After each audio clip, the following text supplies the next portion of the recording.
estamos a ficar sem tempo. De facto, estamos num contratempo, mas não é um contratempo qualquer, é um contratempo em que o relógio não para. Lembram-se do coelho da Alice do País das Maravilhas? Também andava sempre de um lado para o outro, a correr, parecia muito atarefado e estava sempre a dizer não tenho tempo, não tenho tempo. Nós hoje também estamos, de facto, a ficar sem tempo. Vou-vos contar um momento. Há uns 2 anos estava a dar um passeio com a minha mulher e uma prima da minha mulher e estávamos no Baixo Voga Lagunar, na Ria de Aveiro.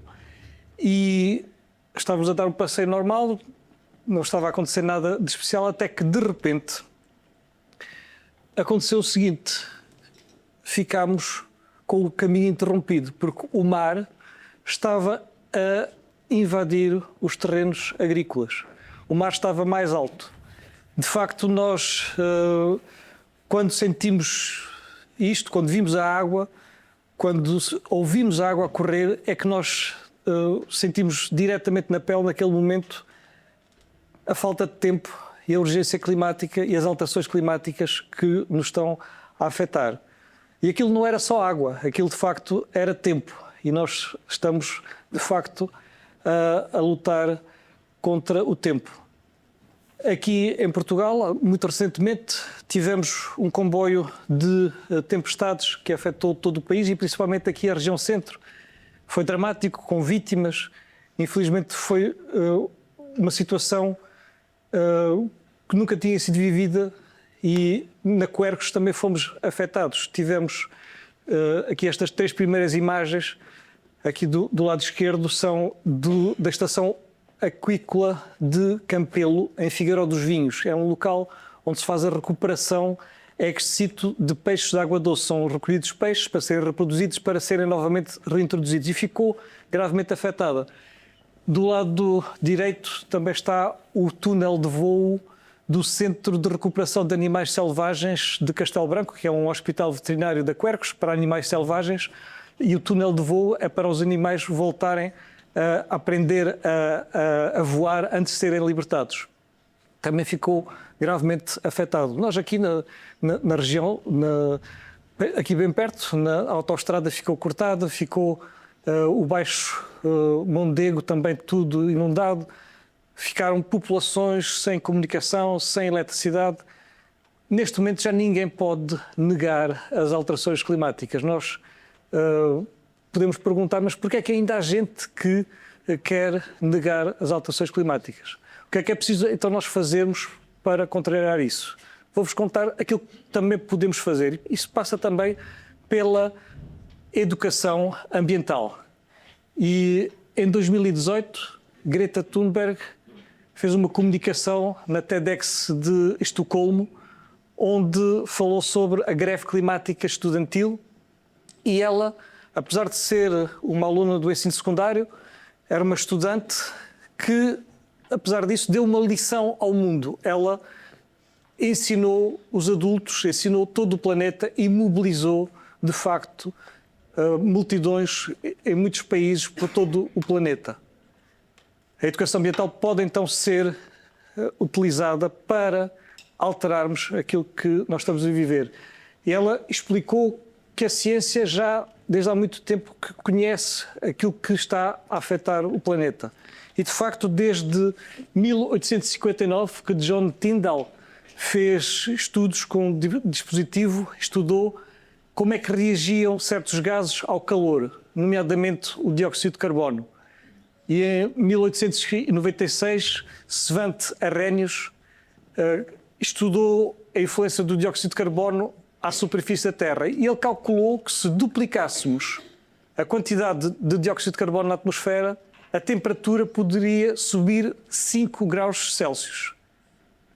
Ele estudou isso no final do século XIX, mesmo omitindo certos outros gases com efeito de estufa, não estava muito longe das contas do painel intergovernamental para as alterações climáticas e, de facto, houve vários estudos que mostraram como é que o dióxido de carbono absorve as radiações infravermelhas. São radiações eletromagnéticas que ao passarem pelo dióxido de carbono, o dióxido de carbono interage, agita-se, e essa agitação reflete-se no calor. Vai chocar com outras moléculas que não absorvem a radiação infravermelha, como o nitrogênio, o oxigênio, e é toda a atmosfera que é aquecida. E isso já se sabe desde o século XIX. Mas, de facto, só em meados do século XX é que se explorou intensivamente o petróleo e que houve libertações significativas de dióxido de carbono para a atmosfera.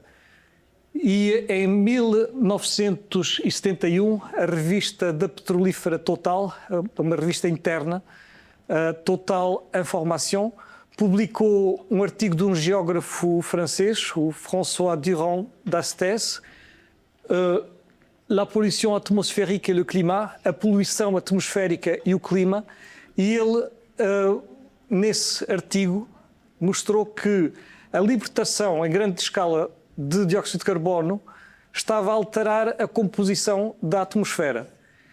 E isso podia ter consequências na circulação de gases da atmosfera e podia também levar a que os glaciares e as zonas das calotes polares pudessem derreter e fazer subir o nível médio das águas do mar.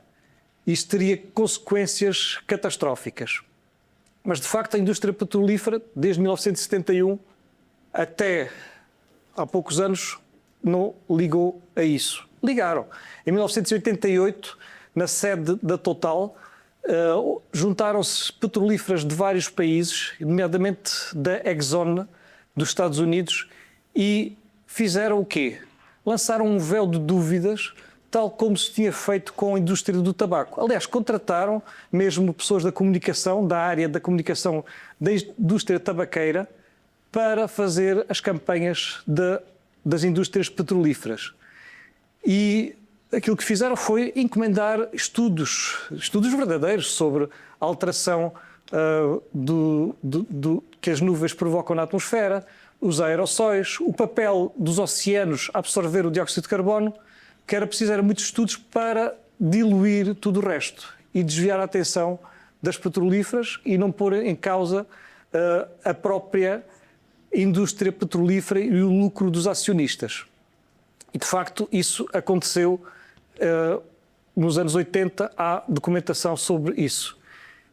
E seguiram aquilo que já outras indústrias, como do tabaco, mas também dos pesticidas, a própria indústria do amianto também fez a mesma coisa, a dizer que não havia dados suficientes, que ainda era preciso mais estudos, eternamente estudos, para não se agir.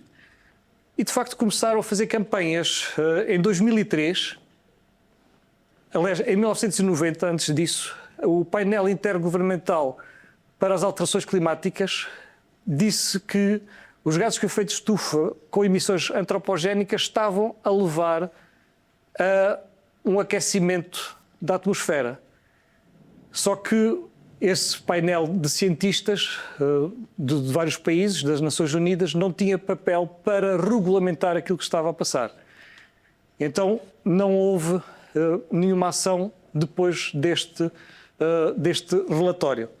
Mas a indústria petrolífera, em 2003, fez uma campanha muito grande sobre aquilo que foi designado a pegada de carbono. Qual é o tamanho da tua pegada de carbono? Cada um podia olhar, eu calço 42, cada um podia sentir-se culpado por aquilo que estava a fazer. A ideia era essa, qual é o impacto da tua ação no planeta? Qual é o impacto do teu modo de transporte no planeta?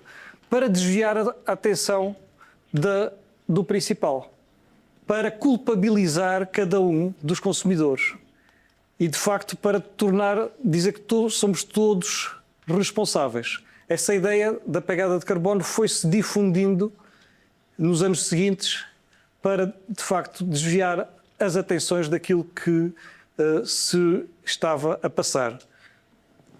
Isso mesmo foi denunciado recentemente, em 2023, por António Guterres, o secretário-geral das Nações Unidas, em que disse que, de facto, a indústria petrolífera já conhecia aquilo que estava a fazer, que o seu produto farol, petróleo, causava malefícios ao planeta, estava a queimar o planeta, estava a negar também a própria ciência, e venderam essa grande mentira.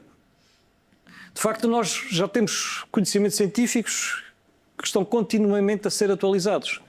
A quantidade de dióxido de carbono na atmosfera está a ser medida desde 1959, no Oceano Pacífico, no Havaí, na estação de Mauna Loa, e tem vindo sempre a aumentar, com variações anuais, tem a ver com a taxa de fotossíntese, com as folhas que existem mais no hemisfério norte, onde há mais continentes, e no inverno, quando morrem as folhas, há mais libertação de dióxido de carbono, mas em média está sempre a aumentar. Ora, se nós temos um gás com efeito de estufa sempre a aumentar, o que é que acontece?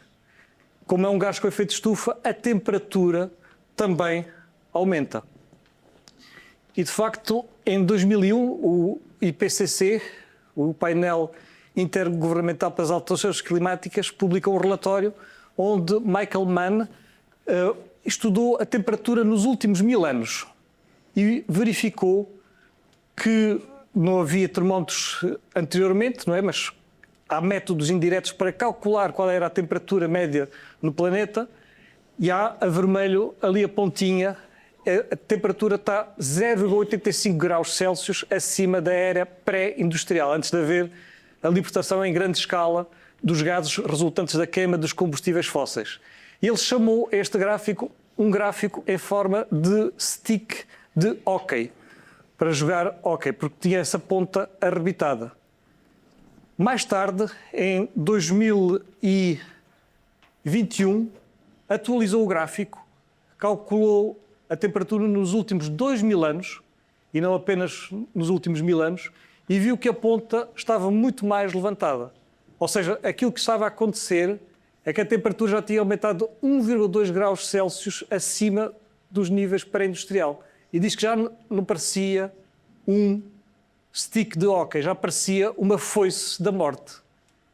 Chamou a atenção devido à forma em que a temperatura estava a aumentar. Então o que é que nós podemos fazer? Como eu vos disse, podemos, através da educação ambiental, agir individualmente, pequenas e grandes ações que são importantes.